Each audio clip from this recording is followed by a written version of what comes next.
നമസ്കാരം. Cinema serial രംഗത്ത് നിറഞ്ഞു നിൽക്കുന്ന നടനായ വിഷ്ണു പ്രസാദ് കരൾ രോഗത്തെ തുടർന്ന് ഗുരുതരാവസ്ഥയിൽ ആണെന്നുള്ള വാർത്തകളാണ് പുറത്തു വരുന്നത്. വിഷ്ണു പ്രസാദിന് കരൾ മാറ്റിവെക്കൽ ശസ്ത്രക്രിയ നടത്തേണ്ടി വരുമെന്നും ചികിത്സയ്ക്കായി 30 ലക്ഷം രൂപയോളം ചെലവ് വരും എന്നാണ് പുറത്തു വരുന്ന റിപ്പോർട്ടുകൾ. സീരിയൽ താരങ്ങളുടെ സംഘടനയായ ആത്മ അടിയന്തര സഹായമായി ഒരു തുക നൽകിയെന്നും ആത്മയുടെ വൈസ് പ്രസിഡന്റ് മോഹൻ അയ്യൂർ പറഞ്ഞിരുന്നു. വിഷ്ണു പ്രസാദിൻ്റെ മകൾ താരത്തിന് കരൾ ദാനം ചെയ്യാൻ തയ്യാറായിട്ടുണ്ട്. കരൾ മാറ്റിവെക്കൽ ശസ്ത്രക്രിയയ്ക്ക് വേണ്ടി വരുന്ന തുക സംഘടിപ്പിക്കാനുള്ള ശ്രമത്തിലാണ് കുടുംബം. വിഷ്ണു പ്രസാദിൻ്റെ കുടുംബത്തിൻ്റെ സമ്മതത്തോടെ ആത്മയിലെ അംഗങ്ങളിൽ നിന്നും കുറച്ചുകൂടി തുക സമാഹരിക്കാൻ ഒരുങ്ങിയാണെന്ന് നടൻ കിഷോർ സത്യവും മോഹൻ അയ്യൂരും പറഞ്ഞു.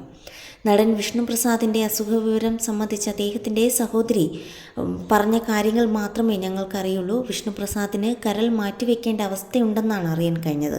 അദ്ദേഹത്തിൻ്റെ മകൾ കരൾ നൽകാം എന്ന് പറഞ്ഞിട്ടുണ്ട്. പക്ഷേ ചികിത്സയ്ക്കായി വലിയൊരു തുക വേണ്ടിവരും. നമ്മുടെ സംഘടനയായ ആത്മയ്ക്ക് വളരെ ചെറിയ തുകയെ സഹായിക്കാൻ കഴിയൂ. ഞങ്ങളുടേത് ഒരു ചെറിയ സംഘടനയാണ്, വലിയ ഫണ്ടുള്ള സംഘടനയല്ല. പറ്റുന്നവർ സഹായിക്കണം എന്ന് ഞങ്ങളുടെ അംഗങ്ങളോട് പറഞ്ഞിട്ടുണ്ട്. വിഷ്ണു പ്രസാദിൻ്റെ അനുമതിയോടെ അങ്ങനെ ഒരു സാമ്പത്തിക സഹായത്തിൻ്റെ അപേക്ഷ എല്ലാവർക്കും അയച്ചിട്ടുമുണ്ട്. അദ്ദേഹം ഇപ്പോഴും അഭിനയ രംഗത്തുണ്ട്. അദ്ദേഹം അഭിനയിക്കുന്ന ഒരു സീരിയൽ ഇപ്പോൾ ഒരു ചാനലിലുണ്ട് എന്നാണ് അറിവ്. അദ്ദേഹത്തിന് ഇത്രയും ഗുരുതരമായ അവസ്ഥ ആയതിൽ ദുഃഖമുണ്ട്. വേഗം സുഖം പ്രാപിക്കട്ടെ എന്നാണ് നടൻ കിഷോർ സത്യ പറഞ്ഞത്. നടൻ വിഷ്ണു പ്രസാദിൻ്റെ സഹോദരിയാണ് അദ്ദേഹത്തിൻ്റെ അസുഖ വിവരങ്ങൾ ഞങ്ങൾ അറിയിച്ചത്.